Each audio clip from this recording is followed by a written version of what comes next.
Hello সবাইকে, সবাই কেমন আছো? আশা করি সবাই খুব ভালো আছো। আমি খুব ভালো না, আমি খুব ভালো নেই।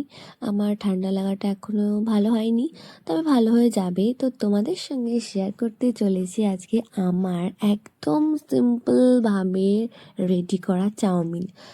তো সবাই অনেক রকমভাবে রান্না করে, তো আমি আমার মতো করে চেষ্টা করেছি। তো তোমরা দেখতেই পাচ্ছ কী কী সবজি দিয়েছি: বাঁধাকপি, গাজর, পেঁয়াজ, বিনস, ক্যাপসিকাম, লঙ্কা, আদা, রসুন। বাপরে, একদমই বলতে গিয়ে তো আমার হালুয়া টাইট। তো তার সাথে ধনেপাতাও ছিল, যেটা তোমাদেরকে বলা হয়। সবজি আমি যতটা পরিমাণ ভাজা দরকার ঠিক ততটা ভেজে নিয়েছি। আমার ঠিক কাঁচা কাঁচা জিনিসটা একদম ভালো লাগে না, তাই একটু ভেজে আমি রান্না করি। তবে এই চাউমিনটাতে বাইরে সেরকম কোনো মশলা আমি দেব না, থাকবে শুধু ম্যাগি মশলা। চাউমিন মশলা থাকলে সেটাও দিই, তবে ম্যাগি মশলা ছিল তাই ওটাই দিয়েছি।